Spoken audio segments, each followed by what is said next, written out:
Classical Music Readers, Level 1. The Works of Johann Sebastian Bach. Copyright 2023, Seed Learning. All rights reserved.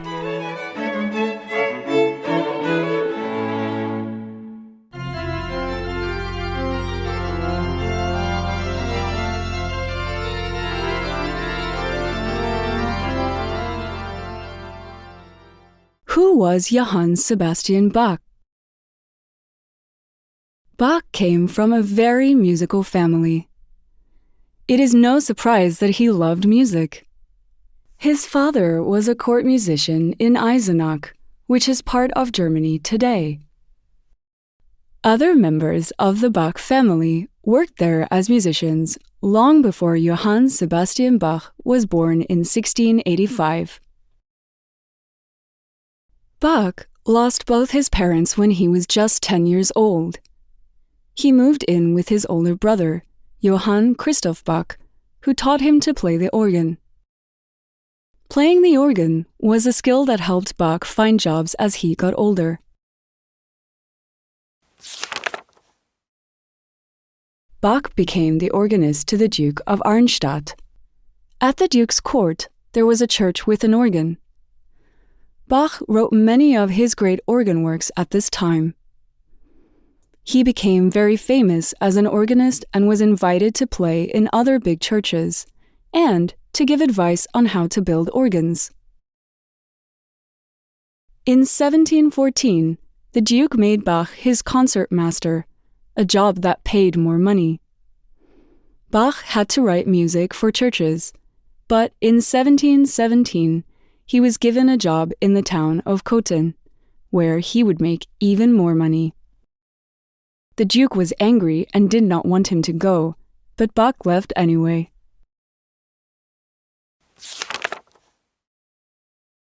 In Cothen, Bach worked for Prince Leopold. The prince was very musical and a wonderful man to work for. Bach was the head of music and was treated well. The organ in Cothen was not very good and not used much, so Bach did not write any organ music during this time. The Duke had an orchestra, and Bach was the head of it. Almost all of Bach's orchestra works were written in Cothen.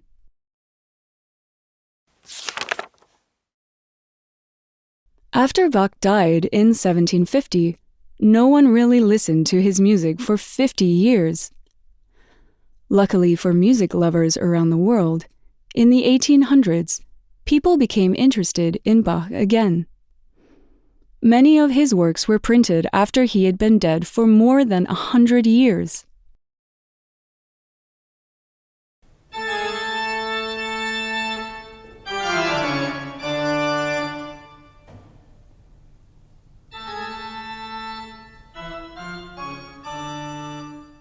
Toccata and Fugue in D minor, around 1705.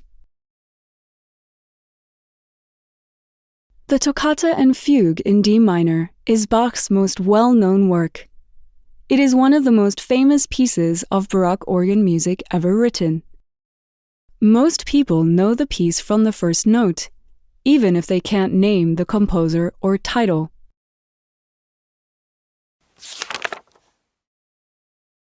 What is a toccata? Toccata is the name that was often given to pieces of music for solo instruments. The word comes from the Italian for to touch. It also means to play a musical instrument. These pieces were often very difficult, with a lot of fast notes which showed how well the person could play. A fugue is a piece of music that repeats a simple tune. One tune is played, then it is repeated in different ways. It starts to sound like many tunes played at the same time. The word fugue comes from the Italian word meaning to fly.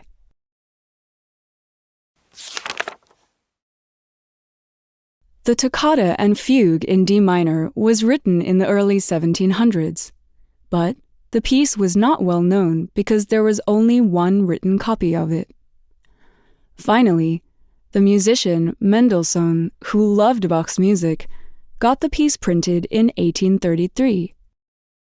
7 years after that, Mendelssohn gave the piece its first ever performance in front of people. The Toccata and Fugue sounds scary. It was often used in horror movies in the early 1900s. In those early days of movies, theaters had a house organist or pianist to provide some music for the action happening in the movie. The house organist would play Bach's Toccata and Fugue during the scary parts. Today, the Toccata and Fugue has been used in dozens of movies, TV shows, and commercials, making it one of classical music's most heard pieces.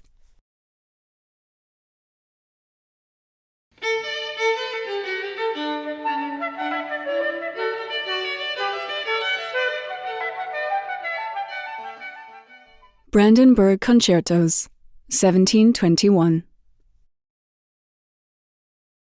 The Brandenburg Concertos are a group of 6 instrumental works presented to the ruler of Brandenburg in 1721. They are seen as some of the best orchestral pieces of the Baroque period.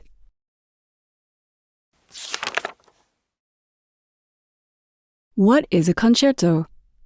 A simple concerto is a piece of music made for a solo instrument and an orchestra.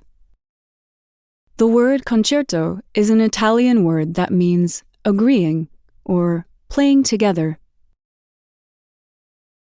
The Brandenburg Concertos are concerto grosso. That's when a group of soloists plays with a small orchestra.